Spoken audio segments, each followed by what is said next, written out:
Photograph your face from 12 inches away.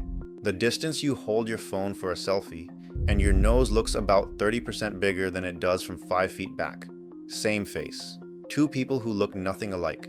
A surgeon, Boris Paskhover, measured that in a 2018 study in JAMA facial plastic surgery, and it explains something a lot of guys have felt for years. The man in the mirror looks fine. The man in photos looks off.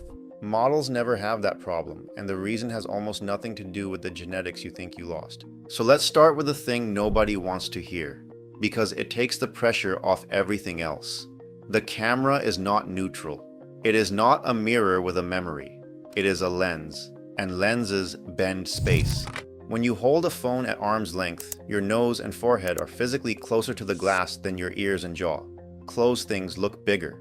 So the center of your face balloons and the sides shrink back, and you get that heavy, slightly cartoonish look that makes you think your features are wrong. They are not wrong. They are being photographed from a distance no human being would ever stand at to look at you in real life. Paskhover's team ran the geometry and landed on that 30% figure for the nose alone. Nobody in a conversation ever stands 12 inches from your face, but your front camera does, every single time. Now flip it around. Because the mirror runs the opposite scam. You have looked at your reflection tens of thousands of times, and your brain has decided that version is correct. There is a study on this from 1977 by 3 researchers, Mita, Dermer, and Knight, and the finding is almost funny. People preferred the mirror-flipped image of their own face. Their friends preferred the normal photo. Same face, 2 audiences, opposite verdicts. You are attached to a version of yourself that only exists in reflections, and the camera shows the world the version you have never gotten comfortable with. That gap, all by itself, is a chunk of why you feel like you photograph worse than you look. It is not that you look bad, it is that you are meeting a stranger who happens to be you. So before we change a single thing about your face, understand the comparison is rigged at the equipment level. Models are shot on long lenses from several feet away, which flattens and flatters, the exact opposite of your selfie. Match that and half the gap disappears on the spot. Shoot yourself from a few feet back, slightly above eye level, on the rear camera, not the front one. You will look like you got surgery. You just got physics. But the camera is only the first layer, and if that were the whole story, models would look average in person. They do not. So let's talk about what is actually different. And here is where it gets useful, because the biggest single factor is one you fully control. It is body fat. The jaw you are staring at on some model, the cheekbones, the hollow under the cheek, the sharp line where the face meets the neck. A lot of guys look at that and file it under bone structure, which sounds permanent, which sounds like a door that closed at birth. But a defined face is mostly a lean face. The bone was always there. You are just wearing a layer over it. Every human jaw looks softer under a few extra % of body fat. And every human jaw sharpens as that layer comes off. Models sit at a body composition most guys have simply never seen on themselves, so they have never seen their own bone structure either. They are not looking at a different skeleton. They are looking at the same one, uncovered. This is why the same guy can look completely different across one cut. Drop the body fat and the face reorganizes. The cheekbones arrive. The jaw finds an edge.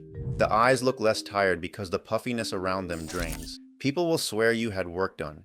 You just stopped hiding the structure you already owned. And unlike your bone structure, this one moves. It moves in the kitchen, and it moves in the gym, and it is the highest leverage change on this entire list. If this is already shifting how you see the whole thing, subscribe, because we break down one of these levers every week. No hype, no miracle products, just what actually moves the needle. Now let's talk about the variable that quietly outranks the jaw: skin. This is the one almost nobody mentions because it is not glamorous and you cannot flex it in a mirror. But there is a researcher named Bernhard Fink who, along with his colleagues, published work in 2006 in the journal Evolution and Human Behavior, showing that the evenness of skin tone alone, just the smoothness and uniformity of the surface, changed how attractive, how healthy, and even how young a face was rated. Not the features, the surface. They could take the exact same face and shift the perceived age and appeal by editing nothing but the skin. Think about what that means. A model's skin in a photo is clear, even, and slightly luminous. Some of that is the person. A lot of it is a dermatologist, a decade of sunscreen, controlled lighting, and a retoucher. Your skin in a harsh bathroom light at 12 inches, with last night still on your face, is being graded against a professionally finished surface. That is not a fair fight, and more importantly, it is a fixable one. Sunscreen every single day, a basic routine. Cleanse, moisturize, protect. Enough sleep and enough water that your face is not inflamed and puffy. This is boring on purpose, and the boring stuff is what actually shows up on your face. Clear, even skin does more for a face than almost any haircut, and it is almost entirely within your control. So we have the camera, the body fat, and the skin.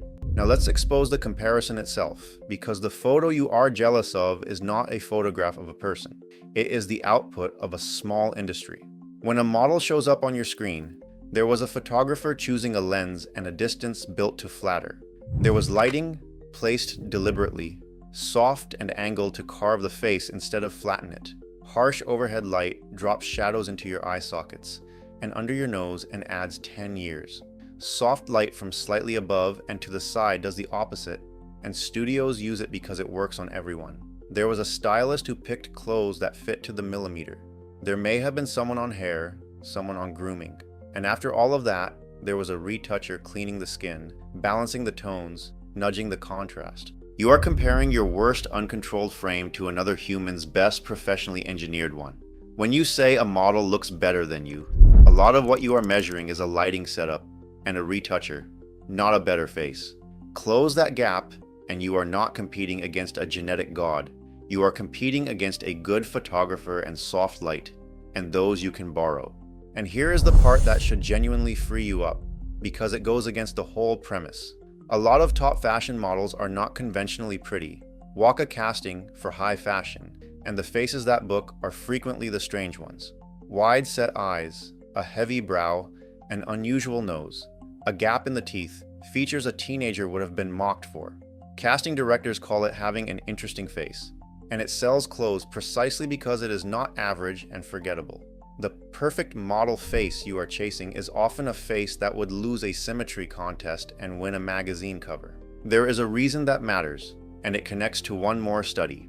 Back in 1990, two researchers, Judith Langlois and Laurie Roggman, took photos of individual faces and mathematically averaged them together into composites. The composites, the blended faces, were rated more attractive than almost every individual face that went into them. Averageness, in the mathematical sense, reads as healthy and appealing. So conventional attractiveness trends toward a kind of pleasant, balanced ordinariness, while high fashion often runs the other way and hunts for distinctive, which means you are not failing to have some single perfect face. There is a well-groomed, healthy, well-lit version of your own face that most people would rate as attractive, and that is the only target that was ever realistic. So let's put the real answer together, because it is not one secret, it is a stack, and every layer is a lever you can pull. The camera has been lying to you, so stop letting your front camera and your bathroom mirror set your self-image. Shoot from a few feet back on the rear lens in soft light from slightly above. The chiseled look you thought was bone is mostly body fat, so the leanest healthy version of you already owns the jaw you are jealous of. Skin outranks nearly everything, so protect it, keep it even, sleep, and it will carry your whole face. The photos you envy came with a crew, so light yourself decently, and let a real photographer take a few frames before you decide what you look like. And the model face you have been measuring yourself against is often an unusual face that got styled, lit, and finished by professionals. None of that is a bone saw. All of it is a checklist. Models are not a separate species who won a raffle you lost. They are ordinary faces that got optimized on a handful of variables and then photographed under conditions designed to flatter, while you have been judging yourself in the two worst lighting and lens situations that exist. Fix the variables you control, fix the camera, and the gap you have been staring at your whole life turns out to be a lot smaller than it looked. The guy in the good photo and the guy in your selfie are the same guy. One of them just knew where to stand. If you are actually going to fix any of this, the video on the screen right now is the one we would start with.